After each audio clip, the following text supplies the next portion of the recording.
Well, the Allied Health and Workers Indaba trade union says it's appalled at a 200% increase in tuition fees. Now, this has apparently happened at the Gauteng College of Nursing. The union claims that this nursing course has gone up from just over 3,000 rand to more than 11,000 rand. The union has written to the principal of the college and the Gauteng Health MEC. The union's provincial chairperson, Bafana Tshabalala, joining us now here on eNCA. And Bafana, a very good morning to you. Appreciate the time. So do we have any idea why there's been such a massive jump in the fees? What have you been able to find out? Good morning, Gareth. Good morning to your viewers. Thank you for having me.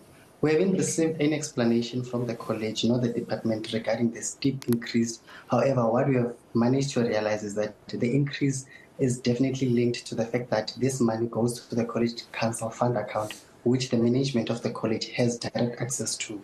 So this will then exacerbate the looting that is happening at the college. What proof do you have, Bafana, that there is looting at the college? It's quite an accusation to make.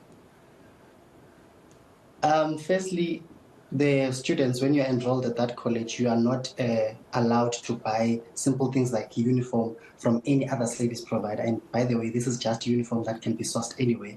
You cannot buy books from any other service provider. And there has been an incident where students were extorted into buying tablets from a service provider that failed to even deliver the very same tablets.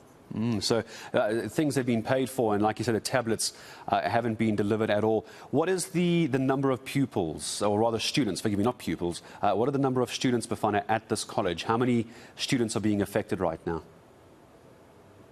So we are looking at a college that is running the entire Gauteng with 6 campuses at a plus minus 4,500 students enrolled across campus. Yes, it's an awful amount of students. So are they... how many of those students are now not able to continue studying for the year? Do you have a number for me?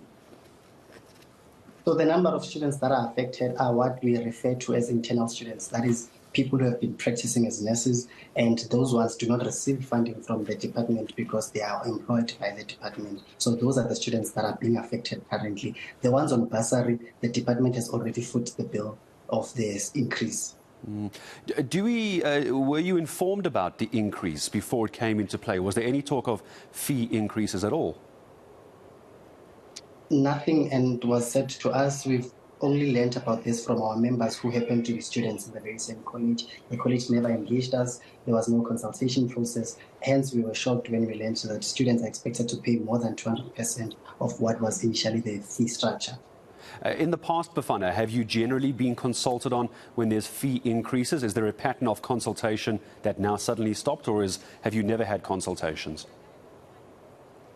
So the college functions in isolation in such that it does not engage its own stakeholders. They don't engage unions. They don't engage anyone in health. They function independently as they claim, and then they say they are accountable to the department. The department is the administrator of the college. And talk to me about the principal. I understand you've written to the principal. What's the reaction been, if any? The principal has not responded to us. The only person who has noted our communication was the MEC.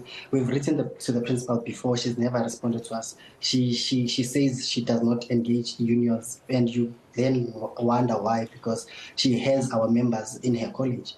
And do they engage the students, even those who aren't unionized? Do we know if she talks to them, or is it just union members she doesn't talk to? She says she speaks to the SRC, and when we engage the SRC, it's only their representatives in the college council and the college senate wherein they are engaged about such matters. And what has the SRC told you? So the SRC is the one that has alerted us that there is a fee increase which they have tried to stop, but with no success, because the college has claimed that it needs this money for whatever reason that it needs it for, because even the salaries of employees in the college is not paid by this money. The salaries is paid by the department, infrastructure is paid by the department. So we wonder why such a huge steep increase, which bill they need to foot, we just don't understand. And Gauteng Health MEC, you say that this is run via and through the department. What's Gauteng's Health MEC said to you? So they've said they've noted our communication and they'll revert back to us. However, I've given them 7 days to respond.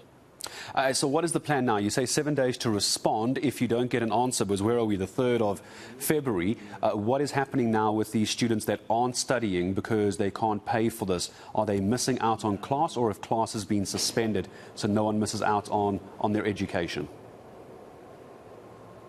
No, currently no one is missing out on the studying. The students are continuing with their studies. However, I've told them not to study and then not to pay rather. And then we are awaiting the response. And if we do not get the response, we will then march to the Department of Health.